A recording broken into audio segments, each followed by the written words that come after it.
ሰላም ጤና ይስጥልኝ የተወደዳችሁ ተመልካቾቻችን እንደምን ሰንብታችኋል? ይህ ከማህበረ ቅዱሳን ቴሌቪዥን ሰሜን አሜሪካ ማዕከል ከሚገኘው የማህበረ ቅዱሳን ስቱዲዮ እየተዘጋጀ ወደ እናንተ የሚደርስላችሁ መርሃ ግብራችን ነው። እንደሚታወቀው እንግዲህ አብይ ጾም ታላቁ ጾማችን የ2018 አብይ ጾም ከገባ ጀምሮ ከመጀመሪያው ሳምንት ከመግቢያው ጀምሮ የተለያዩ እንግዶችን እየጋበዝን በጾሙ ዙሪያ ውይይት እያደረግን እንገኛለን። በተለይ ሳምንታቱን መነሻ በማድረግ እየተወያየን የተለያዩ መምህራን የቤተ ክርስቲያን ሊቃውንትን ወደ ስቱዲዮአችን እየጋበዝን ቆይታ ስናደርግ መቆየታችን ይታወሳል።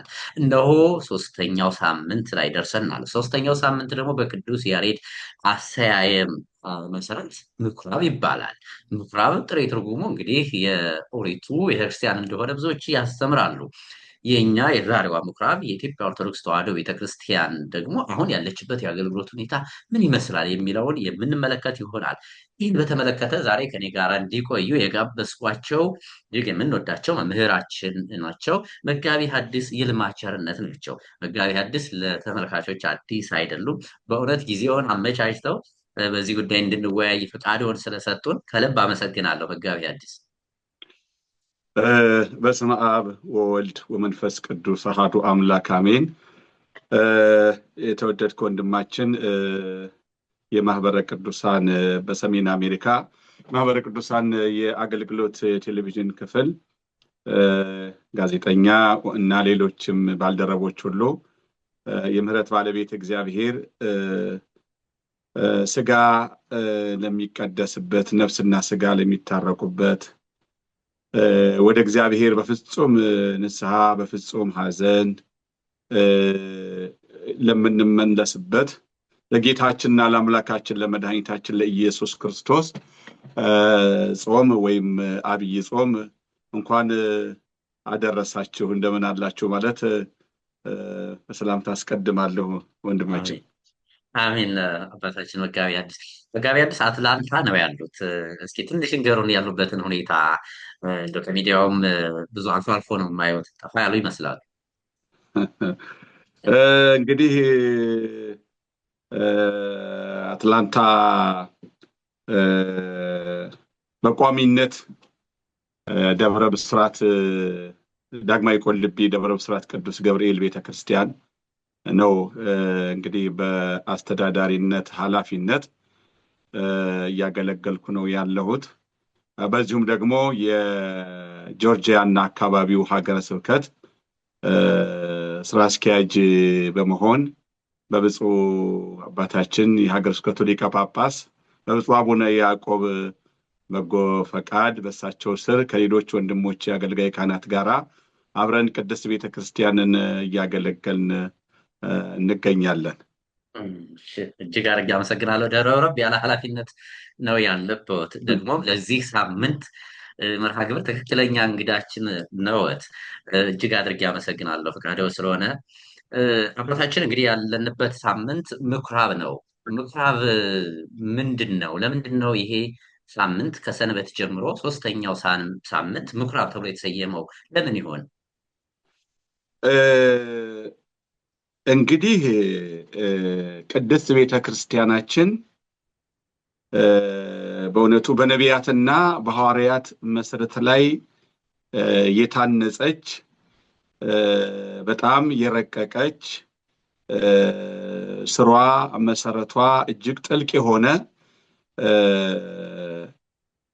እንደ ነቢያት ነቢያትን የምትመስል እንደ ሐዋርያትም ሐዋርያትን የምትመስል ሕገ ኦሪትን ከሕገ ወንጌል ሕገ ስርዓተ ብሉይን ከስርዓተ ሐዲስ አምልኮተ ኦሪትን ከአምልኮተ ወንጌል ጋራ አስተሳስራ የያዘች እውነተኛ የእግዚአብሔር መንግስት ስለሆነች ቅዱስ ጳውሎስ ሐዋርያው በነቢያትና በሐዋርያት መሰረት ላይ ታንጻችኋል፣ ተመስረታችኋል፣ የማዕዘኑም ራስ ክርስቶስ ኢየሱስ ነው ይላል እና እውነተኛይቱ አማናይቱ ሐዋርያዊት ቤተክርስቲያን መሰረቷ መልኳ ከነቢያትም ከሐዋርያትም ከዛም ቀድሞ ከመስዋዕተ አቤል ጀምሮ ቤተ መቅደስ ሳይታነጽ ደብተራ ኦሪት ሳትሰራ አቤል መስዋዕት አቀርቧል።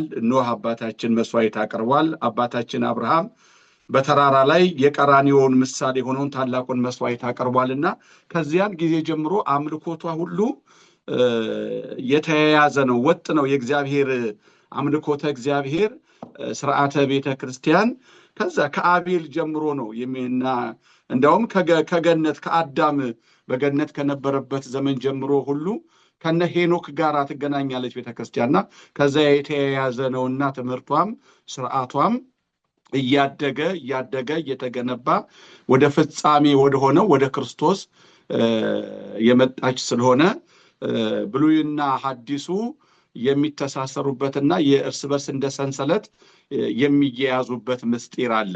ከዚያ የተነሳ ምኩራብ የብሉይ ኪዳን መካነ ጸሎት ወይም ቤተ ጸሎት ነው እና የጌታችን የኢየሱስ ክርስቶስ አሁን ያለንበት ይህ ስያሜ የተሰጠው በጌታችን በአምላካችን በመድኃኒታችን በኢየሱስ ክርስቶስ በታላቁ ጾም አብይ ጾም ማለት አብይ ታላቅ ማለት ነው። በኩረ አጽዋማት ነው። በኩረ አጽዋማት ነው። ነቢያት ከዛ በፊት ቅዱሳን ሐዋርያት ጾመዋል እና ብዙ አጽዋማት እንጾማለን። ይሄኛው ግን አብይ የተባለው ራሱ ባለቤቱ ጌታ ሰው ሆኖ ስጋ ለብሶ 40 መዓልት 40 ሌሊት የጾመው ስለሆነ ጾሙም ከሌሎቹ ሁሉ የሚበልጥ እጅግ የከበረ የጽሙና የምህላ የሱባኤ ጾም ነውና የጌታችንንም ስራዎች ዋና ዋና ስራዎች ለማስታወስ ለማሰብ ሰንበታቱ በጌታ ትምህርትና የማዳን ስራዎች ተሰይመዋል እና ዋናው ደግሞ ለዚህ ሊቃውንት አበው እንዳስተማሩን ቅዱስ ያሬድ እንግዲህ እንደ መላእክት ያመሰገነ ብሉይን ከሐዲስ ያመሰጠረ ታላቅ የዝማሬ የምስጋና ሊቅና ቅዱስ ነው። በመንፈስ ቅዱስ ተቃኝቶ ያመሰገነ ነውና አንዱ እንግዲህ ይሄ መታሰቢያነቱ ምኩራብ የተባለው ቅዱስ ያሬድ በጾመ ድጓው ከሰየማቸው ስያሜያትና ለጾመ እግዚ ለጌታችን ጾም ዝማሬያ አዘጋጅቷል በጾመ ድጓው እና ከዚህ አንዱ ቦአ ኢየሱስ ምኩራብ አይሁድ በተለያየ ሊቃውንት እንደተመሰጠረው እንደሚነገረው ቦአ ኢየሱስ ምኩራብ አይሁድ ወመሐሮሙ ቃለ ሃይማኖት ጌታ ወደ አይሁድ ምኩራብ ገብቶ ትምህርተ ወንጌልን ቃል ሃይማኖትን አስተማረ።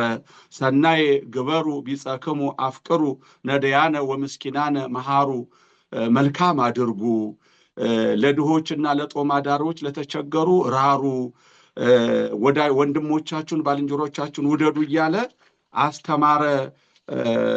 እንዲሁም ደግሞ ኢትረሲው ቤተ አቡዬ ቤተ ምስያጥ የአባቴን ቤት የንግድ ቤት አታድርጉት እያለ በዚህ በምኩራብ ዝማሬ ምኩራብ በተባለው ዕለት ይህንን ምስጋና ይህንን ስብሐተ እግዚአብሔር ቅዱስ ያሬድ አዘጋጅቷል።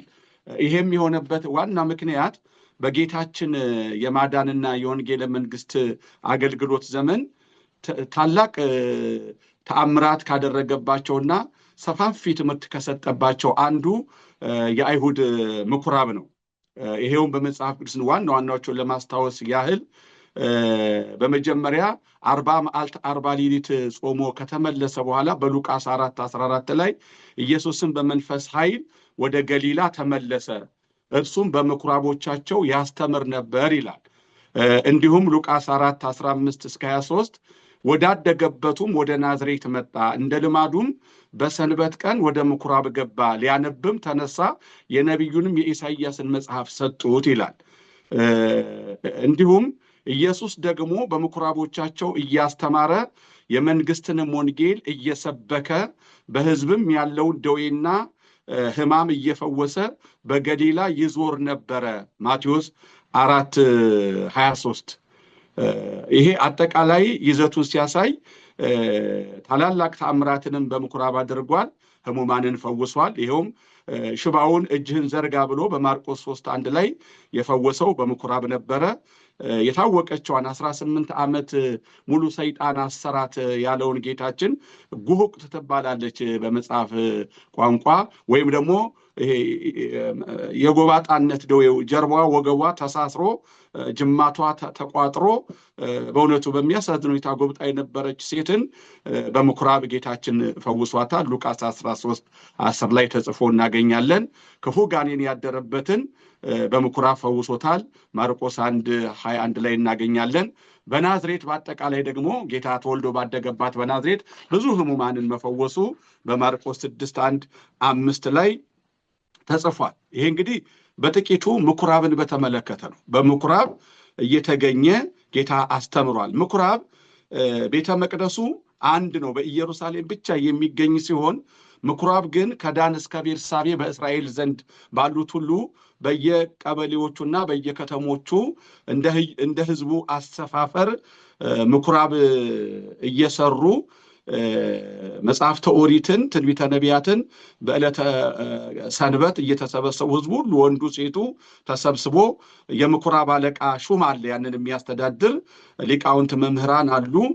መጽሐፍትን ይማራሉ፣ ያጠናሉ፣ ይዘምራሉ፣ ይጸልያሉና ምኩራብ ሕገ ኦሪትን የሚማሩበት ትንቢተ ነቢያትን የሚማሩበትና እግዚአብሔርን የሚያመሰግኑበት ይልቁንም ከባቢሎን ምርኮ በኋላ እስራኤል በየሀገሩ ስለተበተኑና ከቤተ መቅደሱ ስለራቁ ቤተ መቅደሱም ስለፈረሰ የጸሎት ቤት ሰርተው እንደየደረጃው ዛሬ ቤተክርስቲያን አንዱ ጋር ትልቅ አንዱ ጋር አነስ ያለ እንደየአካባቢው እንደ ምዕመናን አቅም ሁኔታ እየሰሩ እግዚአብሔርን ያመልኩ ስለነበረ ጌታችን በምድረ እስራኤል ሲመላለስ በተለያዩ አውራጃዎች ሲመላለስ የመጀመሪያው ሕዝቡ ተሰብስቦ ስላገኘው በዛ ስለሚሰበሰብ ራሱንም ቃለ እግዚአብሔር ለመስማት ያዘጋጀበት ቦታ ስለሆነ በምኩራብ ያስተምር ድውያንን ይፈውስ ስለነበረ ያንን የአገልግሎቱን ማዳኑን ለማስታወስ ለማሰብ ቅዱስ ያሬድ ይሄንን ሰንበት ሶስተኛውን ምኩራብ ብሎ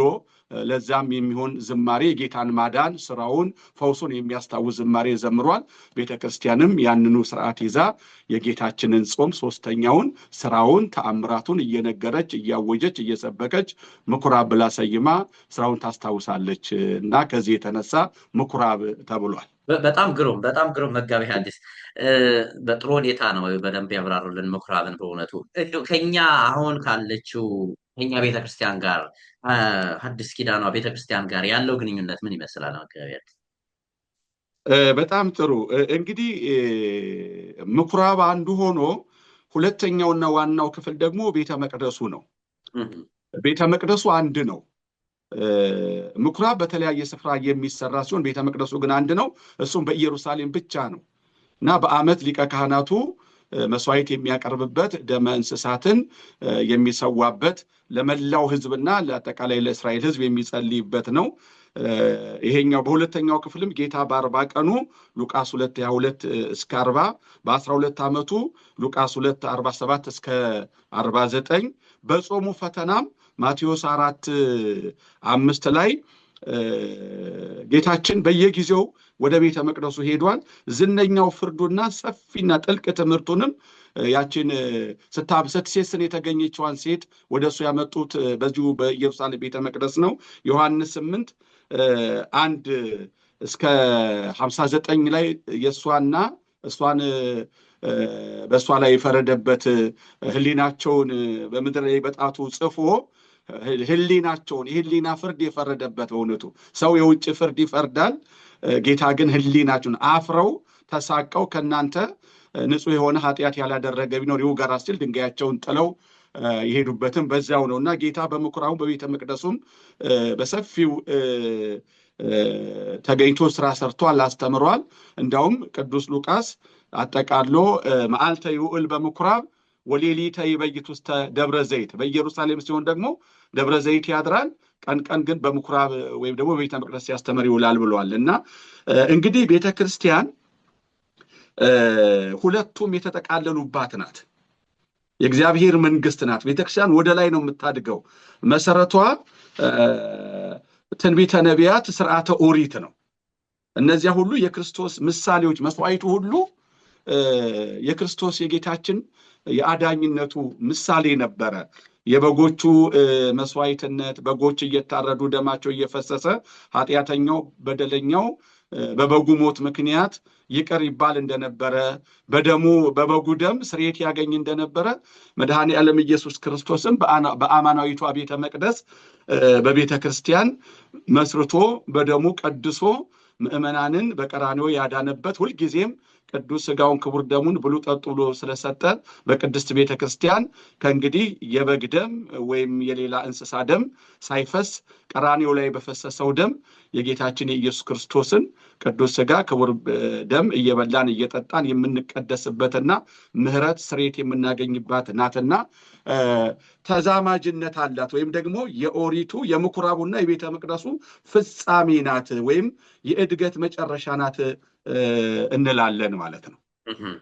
በዛን ጊዜ እንግዲህ በያም እንደምንማረው በምኩራብ ሳምንት ጌታችን መድኃኒታችን ኢየሱስ ክርስቶስ አንድ በተለይ በምኩራቡ ተገኝቶ የፈጸመው አንድ ተግባር አለ። እሱ በሰፊው ይነገራል። ቤተ መቅደሱን አጸዳ ነው የሚባለው። ዝርዝር ሰፊ ነገር አለው እና እስኪ እሱን በትንሹ እንደው ያንሱልን።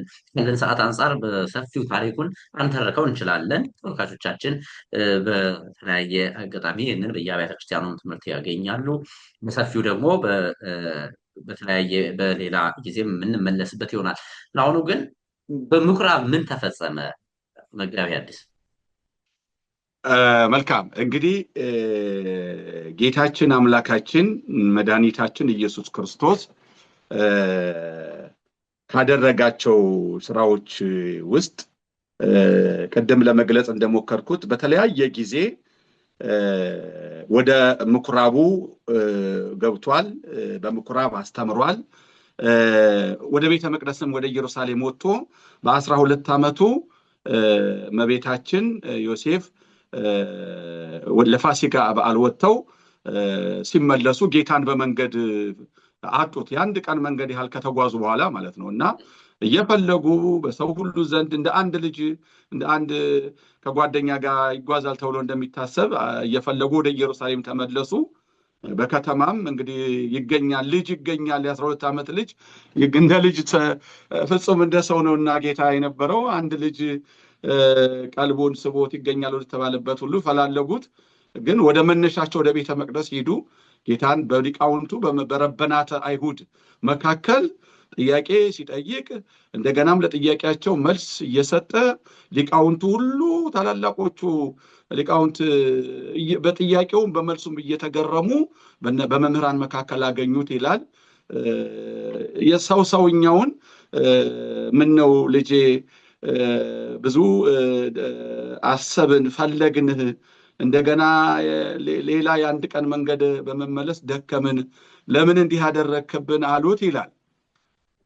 እንግዲህ ሰብአዊ ስሜትን ነው የሚገልጸው። በዚህ ጊዜ ጌታ በአባቴ ቤት እኖር ዘንድ እንዲገባኝ ደግሞ አታውቁምን አላቸው ይላል።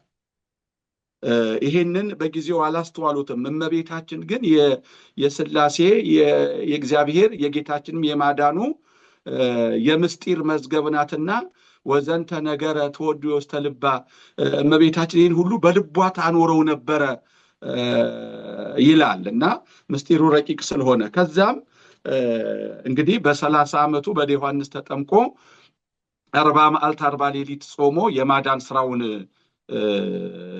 እንደጀመረ በቃና ዘገሊላው ያው በእመቤታችን አማላጅነት ውሃው ወደ ወይን ጠጅ ተለወጠ። ወአርአየ ስብሐቲሁ ወአምኑ ቦቱ አርዳኢሁ፣ በእመቤታችን አማላጅነት እንግዲህ ክብሩን ገለጠ፣ ደቀ መዛሙርቱ አመኑበት ይላል። ከዚያ ቀጥሎ አያይዞ ምንድነው ቅዱስ ዮሐንስ የሚጽፍልን? መድኃኒታችን ኢየሱስ ክርስቶስ ወደ ቤተ መቅደስ ገባ። ወደ ቤተ መቅደሱም ገብቶ ጎበኘ፣ አየ፣ ተመለከተና ሲያየው ቤተ መቅደሱ በዓለ ፋሲካ ነበረ። ብዙ ለመስዋዕት የቀረቡ የተዘጋጁ ልዩ ልዩ መስዋዕት ኦሪት የሚሰዋባቸው ወይም ለመስዋዕት ኦሪት የሚሰዉ በጎቹ፣ ከብቶቹ፣ ርግቦቹ ከልዩ ልዩ ሀገር ደግሞ እስራኤል የተለያየ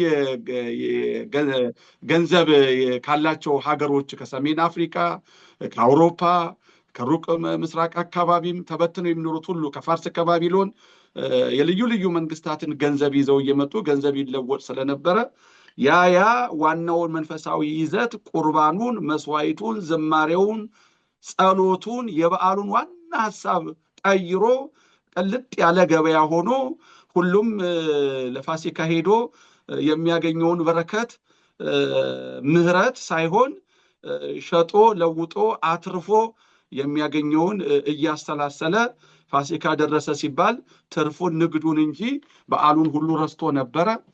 የሸቀጥ ማራገፊያ ሆኖ ነበረ። ራሱ የቤተ መቅደሱ ሰዎችም እንዳለ ለፋሲካ ነው የዓመት ገቢያችንን የምንሰበስበው ብለው ከብት ወደ ማወፈር ወደ ማድለብ ገቡ። አላስፈላጊ ጥቅማ ጥቅም መሰብሰብ ጀመሩ። እንደውም አበው ሲያስተምሩ ከብት ሁሉ ይሄ ቆረፈደ ነገር ወይም ደግሞ ከብት የሚያስደነብር ልብስ ግምጃ እየለበሱ ከብቱን እያስደነበሩ አንድ አጥራጥረው ክልል አብጅተው እዛ ሲገባ ቤተ መቅደስ የገባ ይወጣ ቀል የገባ ይነጣ እያሉ ሰውን ሁሉ መልሰው ሌላ ዋጋ እየተቀበሉ ያስከፍሉት ነበር። እጅግ አሳዛኝ እጅግ አስከፊ ነገር ስለነበረ ጌታችን ይሄንን ሊታገሰው አልቻለም እና የገመድ ጅራፍ አብጅቶ እየገረፈ ከብቶቹን በጎቹን ከዚያ አስወጣ። የገንዘብ ለዋጮችንም ገበታ ገለበጠ። በኃይልና በቁጣ እየተናገረም የአባቴ ቤት ለአሕዛብ ሁሉ የሚሆን የጸሎት ቤት ይሆናል ተብሎ ነበረ፣ እናንተ ግን የወንበዴዎች ዋሻ፣ የቀማኞች መሸሻ፣ የንግድ ቤት አደረጋችሁት ብሎ ተቆጣ፣ ገሰጻቸው እና ደቀ መዛሙርቱም ለጊዜው ደነገጡ። ጌታን በዛ ባህሪ በዛ ጠባይ አያውቁትም ነበርና ትዕግስተኛው መሐሪው ጌታ አሁን ግን በጣም ስለተቆጣ ነገር ግን ምናሉ እስመ ቅንዓተ ቤትከ በልዐኒ፣ የቤትህ ቅንዓት አቃጠለኝ፣ የቤትህ ቅንዓት ይበላኛል ተብሎ እንደተጻፈ አስተዋሉ ይላልና ጌታችን እንግዲህ አንዱ ምኩራብ የሚነበበው ወንጌልም የዮሐንስ ወንጌል ምዕራፍ 2 ላይ የተጻፈው ይሄው ጌታችን ያደረገው ወደ ቤተ መቅደስ ገብቶ ያደረገው ስራ ነውና ቤተክርስቲያን ምስባኩም እስመ ቅንዓተ ቤትከ በልዐኒ፣ የቤትህ ቅንዓት ይበላኛል ያቃጥለኛል የሚለው የቅዱስ ዳዊት መዝሙር ነው። ወንጌሉም የሚነበበው ይሄ ነውና ጌታችን ያደረገው ይሄንን ነው። ግሩም ነው። መጋቢ ሐዲስ እንግዲህ ቀደም ሲል ባነሳሁልዎት ጥያቄ ያቺ የድሮ ምኩራብና የአሁኗ ቤተክርስቲያን በአንድም በሌላ መንገድ ግንኙነት አላቸው ብለውኛል። ያ ከሆነ ዘንዳ አሁን ያለችው የኛ ቤተክርስቲያን የኛ ምኩራባችን ላይስ ምን እየተከናወነ ነው? ያን አሁን የተረኩልኝን አይነት ጌታችን መድኃኒታችን ኢየሱስ ክርስቶስ ጅራፍ አንስቶ እየገረፈ ያስወጣበትን የሻጮችንና የለዋጮችን ገበታ የበተነበትን አይነት ድርጊት አሁን ላይ አናስተውልም ወይ? በእኛ ቤተክርስቲያን ውስጥ እንዲህ አይነት ድርጊቶች እየተስተዋሉ ነው የሚሉ አንዳንዶች አሉ።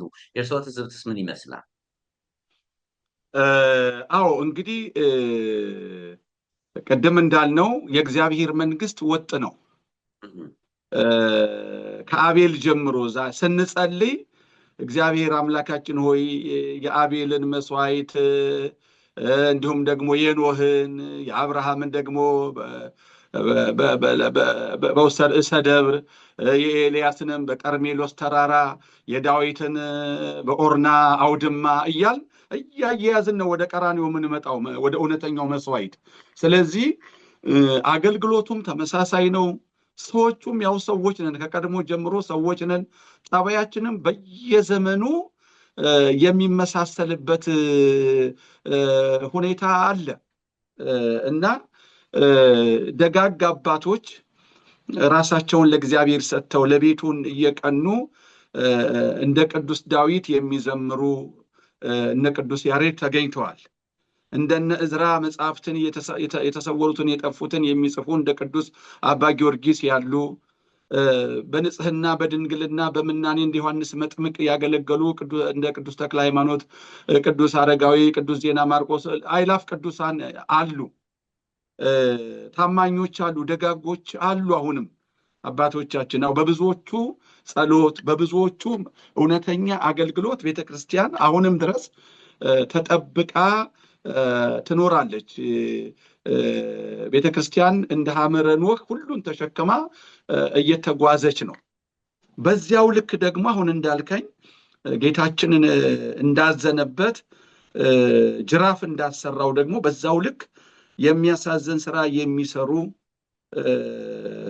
የእግዚአብሔርን ቤት ደግሞ ለግል ጥቅም ህሊናቸው የሰው ህሊና ታውሮ በጥቅምና በራስ ወዳድነት ታስሮና ሰክሮ በእግዚአብሔር ቤት ፈጽሞ ሊደረግ የማይገባውን ጉቦኛነት፣ ሙስና በሚል ስያሜ አሁን እንደው በግልጽ ሌብነት ተብሎ በመሪዎች ሳይቀር ተሰይሟል። ግልጹ በቃ ይውጣ ተብሎ ማለት ነው። ግን እንደው በቃል ማሽሞንሞኑ ምናልባት ለሰዎች እንደው መልካም ስም እየተሰጠው ሰዎች ነገሩ ቀላል መስሏቸው እየኖሩበትና እየባሰ እየሄደ ስለሆነ መሪዎች ሌብነትም ብለውታል። ግን እውነት ለመናገር እየባሰ ነው። በሁሉም ዘንድ ይሄ እየባሰ ነው የሄደው። በቤተ ክርስቲያን ዘንድ ደግሞ እጅግ ታላቅ ነውር ነው። ሁሉ ቦታ አይደለም። ዛሬም ቆሎ ቆርጥመው ከደቀ መዛሙርቶቻቸው ለምነው ከሚያመጡት እንተ ስማ ለማርያም ብለው ካመጡት ቁራሽ እየበሉ ዘደፈነ ወርቀ እግዚኦ ባላለሁ ብለው ተርበው ተምረው አሁንም እየተራቡ የሚያስተምሩ አያሌ የዜማ ያቋቋም የቅኔ የድጓ የመጽሐፍት ሊቃውንት አሉን። የተወሰነ ቦታ ላይ ግን አሁንም ኢየሩሳሌም ከተማ ወደ ዋና ከተማዋ ስንመጣ ግን የሚታየው ነገር ያሳዝናል። ይሄ የአደባባይ ነገር ነው። ከብፁዕ ወቅዱስ ፓትርያርኩ ጀምሮ ብፁዓን ሊቃነ ጳጳሳት ቅድስት ቤተክርስቲያንን የሚመሩ ዋና መሪዎች ይሄ ችግር እንዳለ በቤተክርስቲያን እንዳለ ተናግረዋል።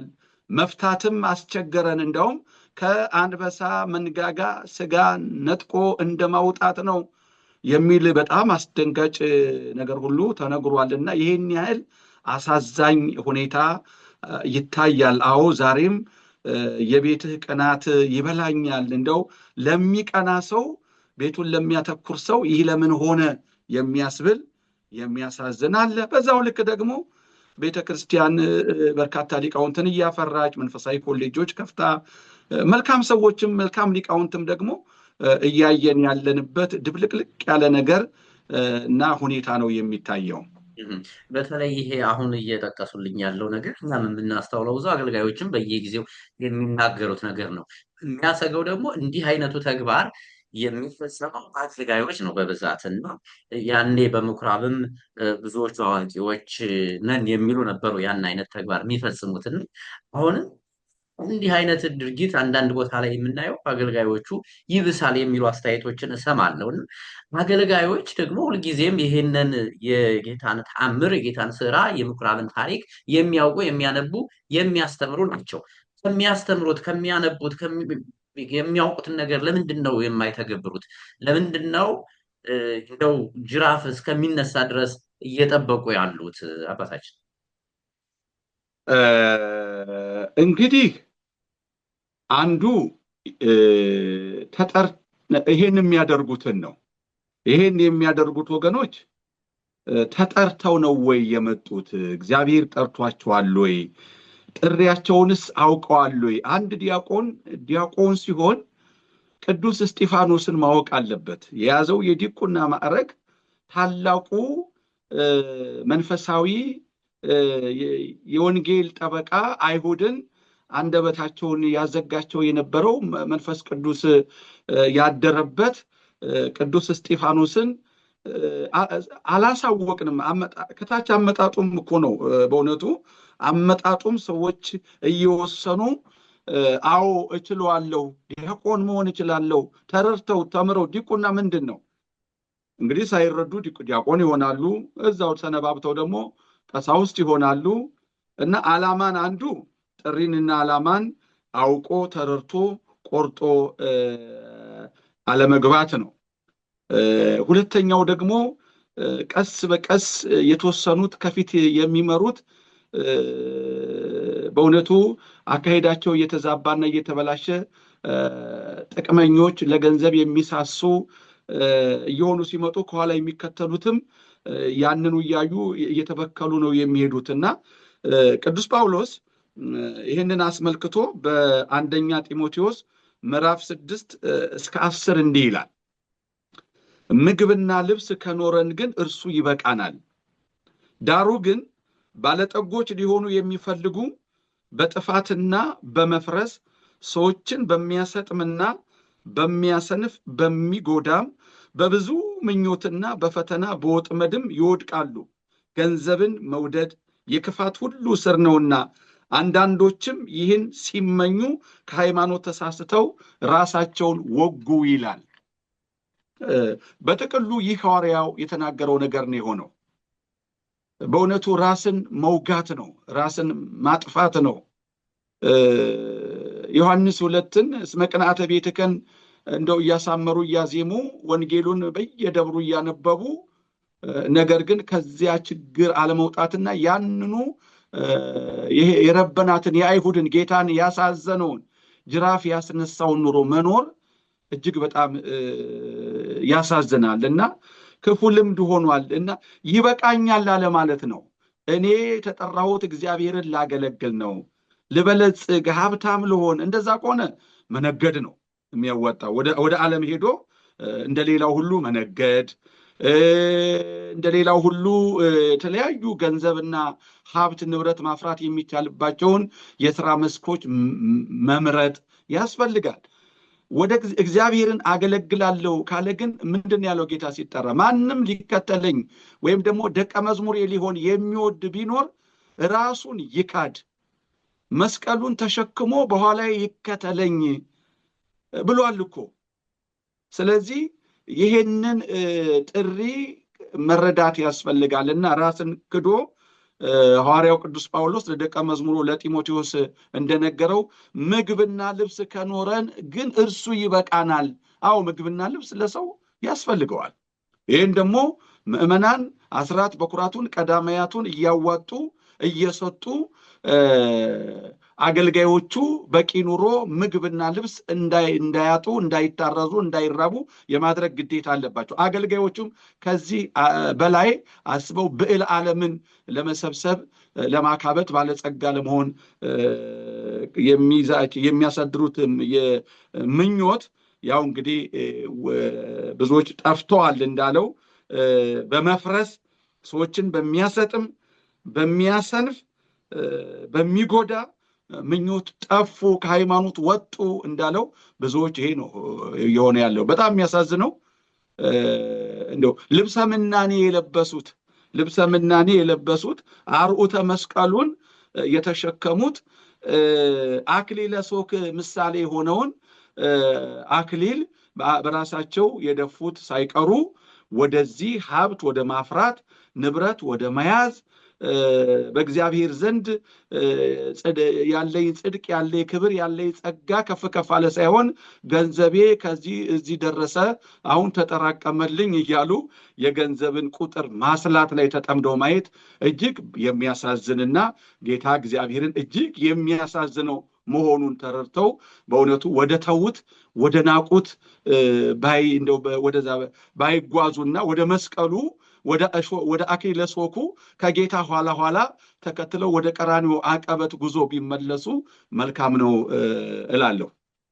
መልካም ነው። መጋቤ ሐዲስ ካለው ብዙ ነገር ከእርስዎ ጋር ብንቆይ ብንነጋገር ብንማማር ደስ ይለን ነበር፣ ግን ካለን ሰዓት አንጻር እዚህ ላይ ልናቆም እንገደዳለን። እርስዎም ደግሞ የዛሬ እንግዲህ በቅዳሴውም በትምህርቱም ስለቆዩ ድካምም ስላለ ከዚህ በላይ ብዙ ሊይዘዎት አልወደድኩም። ደግሞ ባይሆን በሌላ ቀን እንደዚሁ ትንሽ ሰዓት ይሰጡናል ብዬ ተስፋ አደርጋለሁ። ለዛሬ ግን በጆርጂያና አካባቢው ሀገረ ስብከት ስራ አስኪያጅ ናቸው። እንዲሁም የዳግማዊ ቁልቢ ደብረ ብስራት ቅዱስ ገብርኤል ቤተክርስቲያን አስተዳዳሪ የሆኑት አባታችን መምህራችን መጋቤ ሐዲስ ይልማ ቸርነት ይህን የመሰለ ጊዜ ስለሰጡን ከልብ እናመሰግናለን። ቀሪው የጾም ጊዜ መልካም ጊዜ የሆነልዎት መጋቤ ሐዲስ እጅግ አመሰግናለሁ። እኔም አመሰግናለሁ። እዚህ ጋር እንደማጠቃለያ እኔም እንደው ግብዝ እንዳልሆን ማለት ነው። በዚህ ፈተና ውስጥ እኔ ራሴ በደለኛና ታናሽ ጭንጋፍ ከሌሎች ያልተሻልኩ መሆኔን እየተናገርኩ ነው የምጠቀልለው። መድኃኔ ዓለም ኢየሱስ ክርስቶስ ከዚህ ችግር ውስጥ እሱን ጅራፍ ካስነሳው መጥፎ ረብ ወጥተን እሱን ደስ እያሰኘን እንደ ቅዱሳኑ እንድናገለግለው ፈቃዱ ይሁንልን። ከዚህ ችግር ያውጣን መድኃኔ ዓለም ኢየሱስ ክርስቶስ እኔንም ሌሎችንም ሁሉ ደግሞ በእውነትና በጽድቅ የሚያገለግሉት የቅዱሳን የንጹሐን አባቶቻችንና የአገልጋዮቹ ሁሉ በረከት ይደረብን እላለሁ። አመሰግናለሁ።